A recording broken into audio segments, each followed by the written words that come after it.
Good afternoon, ladies and gentlemen.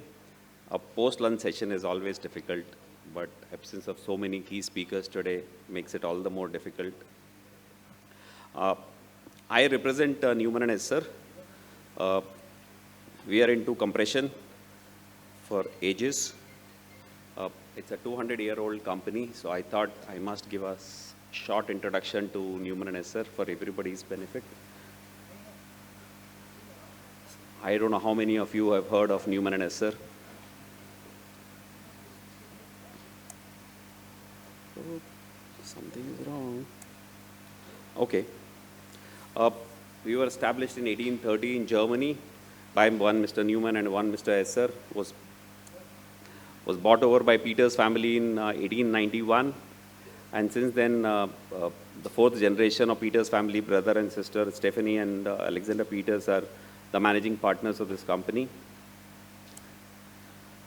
We take pride in hydrogen compression and compression of all gases. Now we feel that time has come for hydrogen to take its rightful place, not only being a refining agent for crude oil, but as a key enabler in the hydrogen, in the energy transition.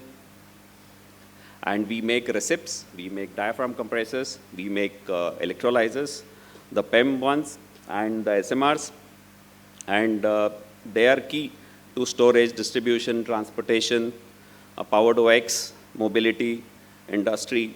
All kind of industries are going to use, and either they're going to transport, store, or directly use from the generation.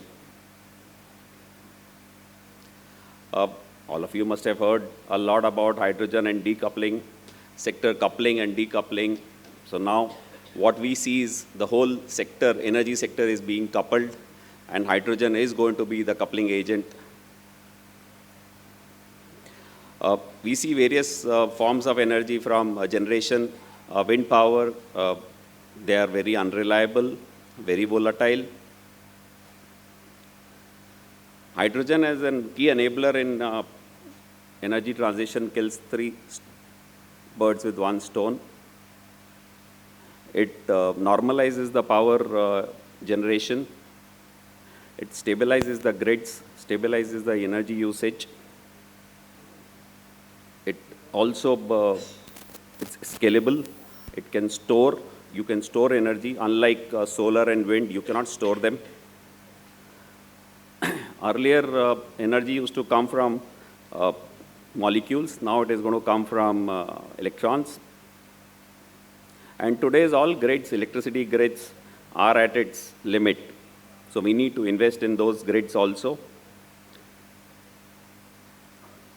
We see renewable energy as milk and cheese, wherein hydrogen comes as cheese, and the renewable forms of energy, especially solar and wind, were always like milk. You cannot store them for long.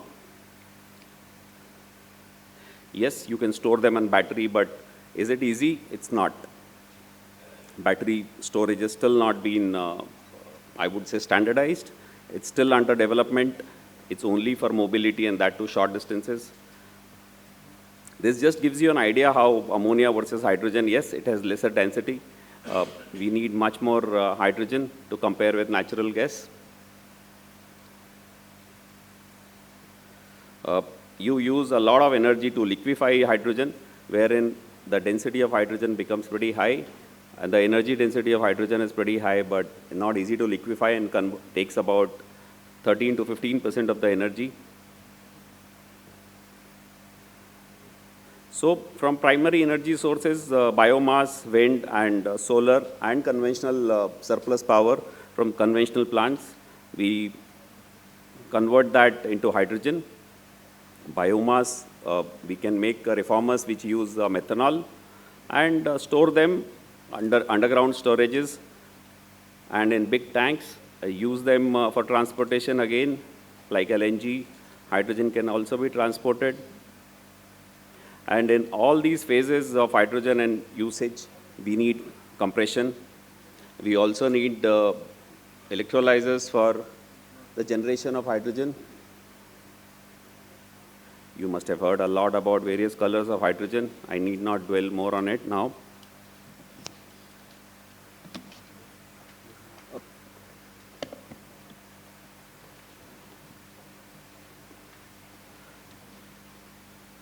hydrogen is used for, it has to be stored, it has to be liquefied, it has to be fed, stored in salt caverns, in tanks. We need high pressure compressors. There is absolutely no choice. We need to use hydrogen to convert power to X. The various processes like Haber-Bosch for green ammonia, Fischer-Tropsch for synthetic fuels and also for plastics production, and green methanol via CO2 hydrogenation. In all these cases, the hydrogen is compressed up to 700 bars. Liquid hydrogen currently not in tanks, and it requires a lot of energy to keep it liquid at minus 253 degrees centigrade. Synthetic fuels again for mobility. So everywhere you see compression is a must. Green steel, the hydrogen is used mostly at site. It has to be stored, generated at site. Green cement, again, on-site storage, maybe generation also. Green glass, these are high energy consumption industries. And various H2 gas turbines for power generation. Steam turbines, again, hydrogen is used as fuel or fuel gas, synthetic fuels. And fuel cell for combined power generation plants. We are manufacturers of reciprocating compressors. We would claim they offer the most benefit of using our compression, wherein other types of compression equipment cannot work. Recips go there, and recips are easy to use, easy to control, the most efficient compression technology. I will take you. NEUMAN ESSER is present across the whole value chain. We have electrolyzers. We make proton exchange membrane PEM electrolyzers. We make SMRs, methanol reformers. We feel that PEM will take over and do better than alkaline electrolyzers. Alkaline obviously will be for the base load, and PEM would handle the load variations. People prefer alkaline ones because they are cheaper. First cost is always cheaper for alkaline, but the PEM electrolyzer does not have the disadvantages which come with alkaline electrolyzers. It is alkaline free. It is stacks offer the max life and a simple balancer plant. So these are some of the electrolyzers which we have up to 5 megawatt. We are developing a 10 megawatt design as well. These are installed in Brazil and Germany. They come in containers, pretty easy to use, very small footprint. We make big compressors, pipeline compressors. These are recip compressors. And if you can see, it compresses hydrogen from a suction of 25 bar to 100 bar, 75 bar, and it consumes just 1.5% of the energy which is there in that hydrogen, just for comparison's sake. So various types of compressions available, mostly recip compressors. We also do trailer filling compressors. These are diaphragm compressors, small in size, small in volume. We are also developing a 500 bar recip compressor for storage and mobility purposes. Our compressors are already installed in hydrogen gas filling stations in Germany, Korea. We are talking to some buyers in India as well. So this is basically H2 for trailer filling. These are diaphragm compressors with small volumes but very high pressures. These are hydraulic driven piston compressors. They go to very high pressures up to 10,000 bar, but general market for mobility takes them for 1,000 bar applications.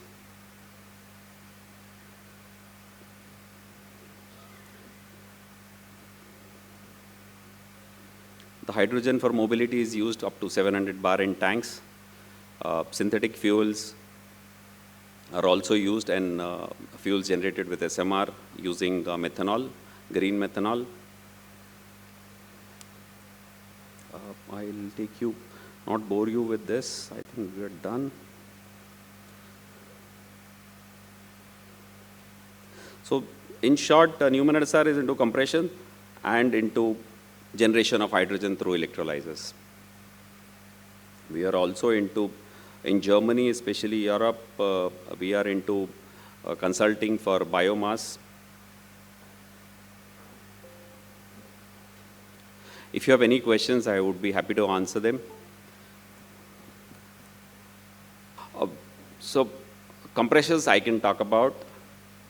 A 20 megawatt system would cost about $25 million. A 2 megawatt electrolyzer would cost about $3 million as of now. But we see costs coming down as volumes increase. We are at just the start of a cycle where as the demand increases, the volumes increase, the costs come down. And some of, yeah. Sorry, I was more, more precise here. So a large compressor that you would use. So a compressor that you would use for a 500 bar tube trailer. And let's assume, you have to refuel it once a day. So, and that 500 bar tube trailer can take, let's say, between 1 to 1,300 kilograms. Ideal 1,300 kilograms. And we need to fill it up once a day.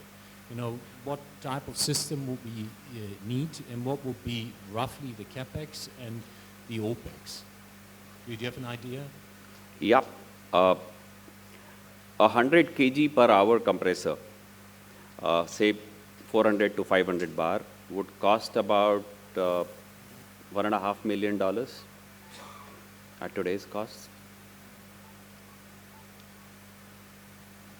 Thank you very much. That's appreciated. And these would be, right now, would be diaphragm compressors. Okay. That is the maximum they can do, considering a suction pressure of 30 bar to 500 bar discharge. Very interesting.